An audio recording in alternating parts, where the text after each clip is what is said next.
कभी कभी सारे गठबंधन जो बनते हैं या गणित जो होता है राजनीति का, जिसको नंबर्स गेम कहते हैं, राजनीतिक जो विशेषज्ञ है कुछ ज्यादा उलझ जाते हैं कि ये वाली जाति कहाँ जा रही है, ये कहाँ जा रही है, इसका वेव है, किसका वेव है। गणित कभी कभी जो होता है, सिर्फ गणित देख के भी जो प्रेडिक्शन होता है वो ज्यादा सही निकलता है। और ये मैं क्यों कह रहा हूं, क्योंकि राजनीति गरमा रही है और यूपी की जो चुनावी गणित है वो हम आपके सामने लाना चाहते हैं। चुनावी गणित क्या है यूपी की, सामने लाते हैं कि ये सामने क्यों आ रहा है। ये इसका बड़ा कारण ये है कि अभी अभी आप जानते हैं कि फूलपुर और गोरखपुर में जो केशव मौर्य और योगी आदित्यनाथ की सीट थे उन्होंने लोकसभा में छोड़ दिया था, और उसमें जो बाई इलेक्शन हुआ उसमें बसपा ने सपा के कैंडिडेट यानी कि उम्मीदवार को अपना समर्थन दिया। बसपा ने अपना कैंडिडेट नहीं लगाया, कांग्रेस ने लगाया था, और दोनों सीट इस गठबंधन के चलते सपा जीत गई।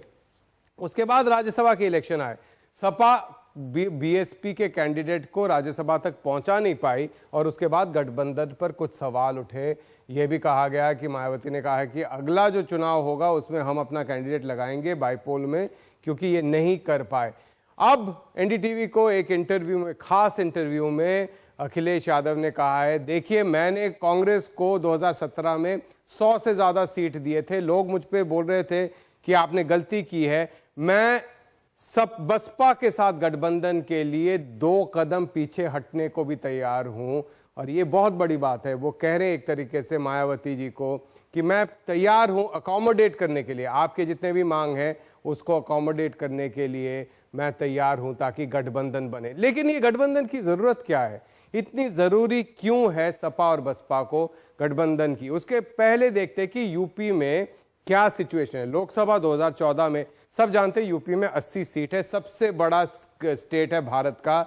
आप अगर सीट के तौर पे देखें, लोकसभा 2014 में बीजेपी और अपना दल जो कि सहयोगी पार्टी थी उनको 73 सीट मिले थे, बसपा को एक भी सीट नहीं मिले, सपा को 5 सीट और कांग्रेस को 2 सीट जो हर वक्त मिलते रहते हैं, और वो 2 सीट है रायबरेली सोनिया गांधी का और अमेठी राहुल गांधी का। अब हम देखते हैं कि अगर हम वोट शेयर देखें तो आप देखेंगे कि बीजेपी अपना दल का जो अलायंस था उसको 42.3% वोट मिले थे। लगभग आप सोच सकते हैं कि ये जो वोट शेयर है लगभग दुगना है। सपा को 22% और बीएसपी को 20% से थोड़ा कम। आप दोनों का देखेंगे तो लगभग दुगना वोट बीजेपी को मिले थे। मोदी जी के ये जो वेव चला था, एक लहर थी, उसके चलते 25% का वोट गेन हुआ था यूपी में। 2017 में क्या हुआ, आप अगर सिर्फ ये आंकड़े देखते तो आप कह सकते थे, आराम से कह सकते थे कि बीजेपी जीतेगी, चाहे कोई भी अलायंस हो जाए। सिर्फ इन दोनों का अलायंस होता तो अलग बात, कांग्रेस और बीएसपी का अलायंस और एसपी का अलायंस हो तो भी बीजेपी जीतेगी। और यही आंकड़े देख के मैंने एक छोटा सा समोसे का बेट लगाया था और वो मैं जीत गया था विधानसभा 2017 में। लेकिन आप देखिए इन दोनों का अगर हम वोट ऐड कर दे तो क्या होता है, लगभग 4.5% ज्यादा है। तो ये 2 साथ आ जाए तो पूरा जो अरिथमेटिक है, जो गणित है, वो बिल्कुल बदल जाता है। और इसी को रखकर हमने कुछ गणित बनाए हैं आपके लिए, सिनेरियो बनाए हैं। तो सपा गठबंधन का वोट शेयर बीजेपी से थोड़ा सा ज्यादा है, सपा बसपा गठबंधन का लगभग 4 से 4.5%। तो 2017 में, लेकिन आपको याद होगा जो विधानसभा इलेक्शन हुए थे उसमें सपा और कांग्रेस का एक गठबंधन हुआ था, अखिलेश यादव और कांग्रेस पार्टी का, राहुल गांधी का। और अखिलेश यादव ने कांग्रेस के लिए 25% वोट सीट छोड़ दिए थे, जबकि कांग्रेस को लगभग 50 से 60% वोट सीट मिलने चाहिए थे। 25%, मतलब सॉरी मैं उल्टा कह रहा हूं, लगभग 15 से 16% वो सीट मिलने चाहिए थे, मतलब 60 से 70 सीट 400 में से 25%, यानी कि 100 से ज्यादा सीट उन्होंने छोड़ दिए थे। और इससे नुकसान भी हुआ, जो विशेषज्ञ कहते हैं इससे नुकसान हुआ। तो अगर आप देखें तो दोनों के वोट शेयर को अलग अलग देखना बहुत मुश्किल है। तो हम क्या करेंगे, ये जितने भी हम गणित निकाल रहे हैं इसमें हम सपा और कांग्रेस और बीएसपी का वोट जोड़ेंगे और उसके बाद कांग्रेस का एक वोट निकाल देंगे। तो पहला सिनेरियो क्या है, इस पहले सिनेरियो में हम देख रहे हैं कि बीजेपी को 2017 में जो वोट मिला था गठबंधन को वो बराबर वोट, वो ना घटेगा नहीं, उतना ही वोट उनके पास होगा। फूलपुर और उसमें हारे जरूर हैं, लेकिन वोट शेयर हम कह रहे हैं कि लगातार उसी तरीके का रहेगा जो 2017 में था, जब इतने सारे सीट से बहुमत से वो जीत कर आए थे। सपा बसपा के 2017 के ही वोट, लेकिन सपा इसमें कुछ कांग्रेस का वोट भी होगा, क्योंकि हम कांग्रेस का क्या कर रहे हैं, अभी अभी जो उपचुनाव हुए थे 2018 में, अभी अभी जो हुए हैं उसमें कांग्रेस को बहुत कम वोट मिले, तो हमने कांग्रेस के उतने वोट निकाल दिए हैं और वो जोड़ दिया है सपा में, तो सपा बसपा ऐड हो गया। तो वही है चुनाव गणित नंबर 1, कांग्रेस का जो वोट है वो 2018 के उपचुनाव के बराबर। तो अब हम देखते हैं वोट शेयर क्या निकलता है उसमें। सबसे पहले है बीजेपी का, थोड़ा जल्दी हम स्लाइड घुमाते हैं आपके लिए। बीजेपी, अपना दल और एसबीएसपी इनका गठबंधन है। 41.4% वोट इस गठबंधन के पास था। सपा और बसपा लगभग 46% वोट इनके पास है, क्योंकि मैंने कांग्रेस से थोड़ा निकाल के इसमें डाल दिया, और मैंने 2018 का कांग्रेस का उपचुनाव में एवरेज वोट लिया है औसतन 2.5%। इससे क्या निकलता है, गणित क्या निकलता है लोकसभा में, ये अगर हुआ कि कांग्रेस का वोट गिर गया और वो वोट सपा बसपा में चला गया, और बीजेपी का अगर 2017 के वोट बरकरार रहे, फिर भी 27 सीट पर उतर आएगी। 73 सीट थे अपना दल और बीजेपी के मिला के, 27 पे उतर आएगी, और सपा बसपा के 51, 2 सीट मैंने कांग्रेस को दिए, रायबरेली और अमेठी के। चुनावी गणित नंबर 2, फिर से हम कह रहे हैं 2017 बीजेपी का वोट हम घटा नहीं रहे, यहां पर बीजेपी का उतना ही वोट है, 2017 में जितना मिला था अलायंस को उतना ही हम वोट दे रहे हैं। सपा बसपा का जो गणित है, अब इसको थोड़ा सा हम कम कर रहे हैं। क्यों? इसका कारण यह है, 1% कम कर रहे हैं, क्योंकि हम अब एक और कह रहे हैं कि अब कांग्रेस का रिवाइवल हो रहा है। हो सकता है कि कांग्रेस का वोट 2017 से बढ़ जाए और 2014 में जितने आए थे उतने ही आए, तो वही है, कांग्रेस का वोट जो है 2014 के बराबर, यानी कि लोकसभा, क्योंकि उस टाइम पे थोड़ा ज्यादा मिला था। अब देखते हैं इस गणित में क्या निकलता है। वही है 41% बीजेपी के, और सपा बसपा का थोड़ा कम हो गया, क्योंकि मैंने 1% हटा दिया है सपा बसपा का, हम दिखाते हैं आपको।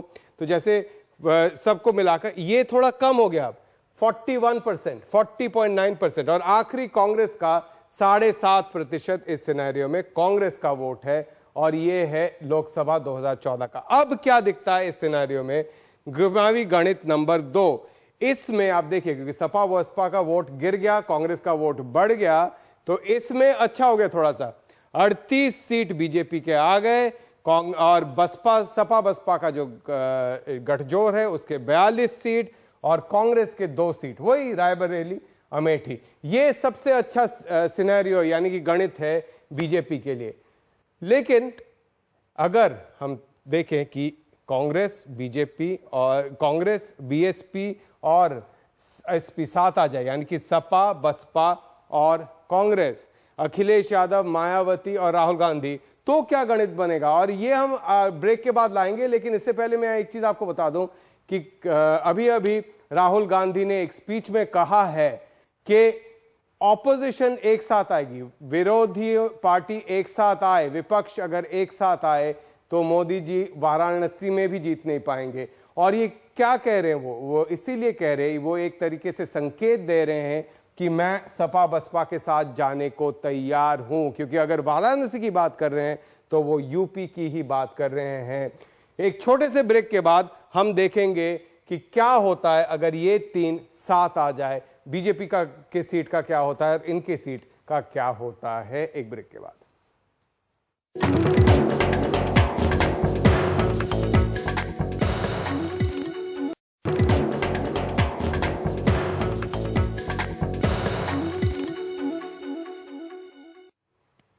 तो सपा बसपा साथ आए तो यूपी की चुनाव गणित कैसे बदल जाएगी वो तो हमने आपको बताया है। लेकिन अब अगर सपा, कांग्रेस और बसपा तीनों साथ आए तो क्या होगा, गणित नंबर 3। और ये है, उससे पहले एक बात बताते हैं कि लोकसभा में सिचुएशन क्या था।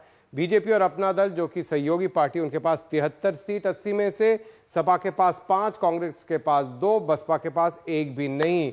तो अगर 3 ये साथ में आए और उनको उतना ही वोट मिले जितना 2017 में, तो उसको हम कहेंगे कि 2 और 2 4 हो गया है। लेकिन कभी कभी क्या होता है कि 2 और 2 4 नहीं होते, उससे कम होते हैं, 3.5 होते हैं। तो हम क्या कह रहे हैं कि ये 3 साथ में आए, लेकिन 2% वोट वहां से चला जाएगा और वो बीजेपी की तरफ चला जाएगा। जैसे कि 2% वोट 2017 से उनके पास से बीजेपी की तरफ, बीजेपी का वोट 2% बढ़ जाएगा ज्यादा।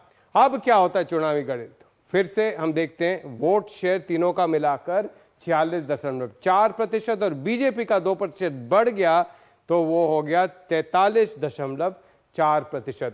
इसमें भी गठबंधन आगे है, महागठबंधन आगे है, लेकिन टक्कर थोड़ी क्लोज है, ये रेस क्लोज है। तो बीजेपी के 32 सीट होंगे और इन तीनों के मिला के 48 सीट। ये हुआ चुनावी गणित नंबर 3। लेकिन चुनावी गणित नंबर 4 है कि अगर इन तीनों को उतने ही वोट मिले जो 2017 में मिले थे और बीजेपी को भी वही वोट मिले जो 2017 में मिले थे, यानी कि 2 और 2 4, उसमें क्या होगा? वोट शेयर फिर से हम दिखाते हैं, तीनों पार्टी का मिलाकर 48.4% और बीजेपी का जो था 41.4%। अब देखिए 7% का गैप है और ये बहुत बड़ा गैप होगा, क्योंकि इससे जो निकल के आता है वो है कि बीजेपी के पास सिर्फ 18 सीट होंगे और इन तीनों पार्टियों को मिलाकर 62 सीट। तो आप देखिए 18 वर्सेस 62, बहुत बड़ा गैप है। सिर्फ 7% का जो गैप, ये गैप करता है।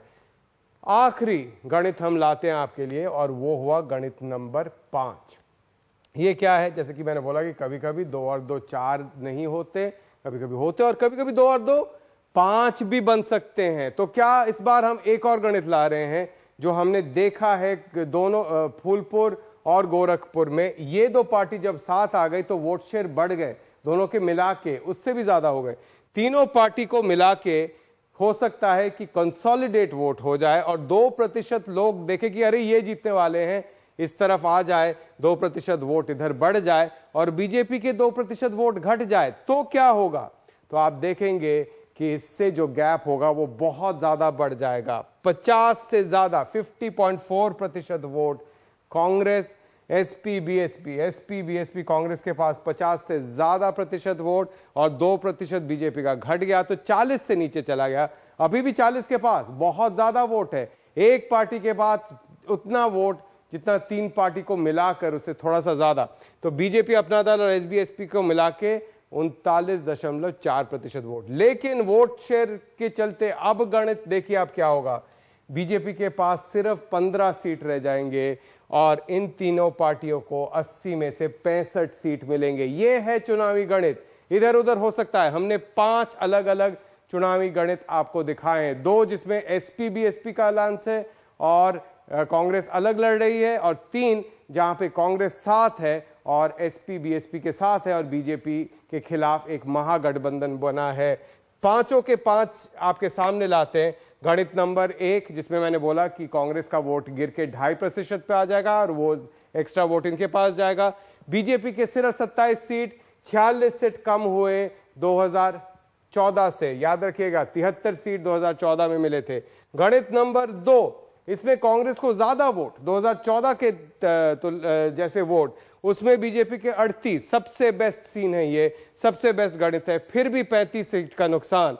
गणित नंबर 3 ये है जहां पर 2 और 2 4 नहीं हुए, कांग्रेस मिल गया है सपा बसपा के साथ, लेकिन 2% का वोट घटा है, बीजेपी का 2% वोट घटा बढ़ गया, फिर भी 41 सीट का नुकसान बीजेपी को। गणित नंबर 4, इसमें कांग्रेस, बीएसपी और एसपी तीनों के वोट जो 2017 में थे उतने ही है, बीजेपी के भी जो 2017 में थे उतने ही है, फिर भी 55 सीट का नुकसान। महागठबंधन क्या करता है आपने बिहार में देखा है, उसी तरीके का यहां पे भी आप देख रहे हैं, वोट शेयर सेम रहे फिर भी 55 सीट। और आखिरी, अगर महागठबंधन का जैसे वोट शेयर बढ़ा था, बीजेपी का घटा था, उसी तरीके से अगर महागठबंधन का 2% वोट बढ़े और बीजेपी का 2017 से घटे तो बीजेपी 15 सीट पर उतर आएगी, 58 सीट का नुकसान।